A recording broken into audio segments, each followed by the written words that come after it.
ကဲမိတ်ဆွေများခုနှစ်ရက်သားသမီးများအားလုံးကျွန်တော်ရဲ့ရွှေတနေ့တာကံကြမ္မာဆိုတဲ့အစီအစဉ်လေးကနေပြီးတော့မင်္ဂလာပါလို့ကြိုးဆိုနှုတ်ခွန်းဆက်တာလိုက်ပါတယ်ဗျာဒီကနေ့မှာကျွန်တော်ရဲ့မိတ်ဆွေတွေခုနှစ်ရက်သားသမီးတွေအတွက်ငွေကြေးနဲ့ပတ်သက်တဲ့ဂမ်ဘီယာနီးလေးတစ်ခုပြောပြပေးလိုက်ပါတယ်ကို့မှာလက်တလုံးငွေကြေးကိစ္စတွေအခက်အခဲတွေဖြစ်နေတယ်ဆိုရင်ဒီနည်းကလေးကိုသုံးကြည့်လိုက်ပါ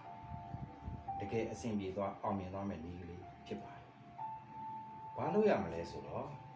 ကျွန်တော်တို့ဖုန်းတာဝါတိုင်းကိုလက်ညှိုးငေါက်ထိုးပြီးတော့ဆဲဆိုလိုက်ရမှာဖြစ်ပါတယ်။ဖုန်းတာဝါတိုင်း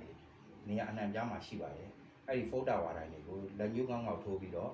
နေဘဲငါဆဆဲဆိုလိုက်ရမှာဖြစ်ပါတယ်။နည်းလေးကတော့ပြောမယ်ဆိုရင်ထူးထူးဆန်းဆန်းနည်းလေးတစ်ခုဖြစ်ပါတယ်။အခုဒီနည်းလေးကတော့ကျွန်တော်တို့အဘမင်းသင်္ခါရဲ့နည်းကလေးတစ်ခုဖြစ်ပါတယ်ကျွန်တော်ကတော့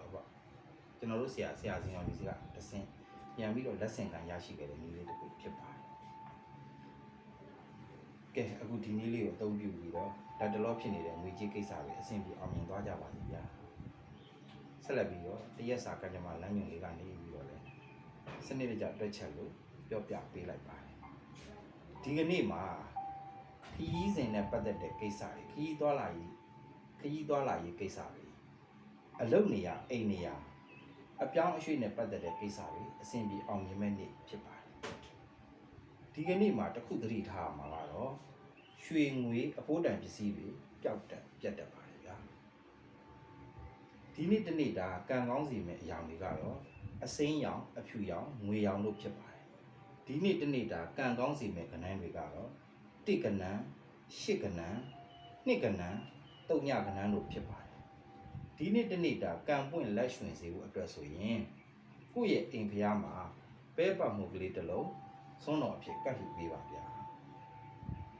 ဒီနေ့တနေ့တာ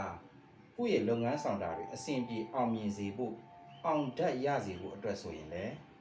ပဲပောင်မှုကလေးကိုအလုပ်မလုပ်ခင်ဇတိကလေးစားပြီးဆူတောင်းပြီးမှလှုပ်ဆောင်ပေးပါဗျာ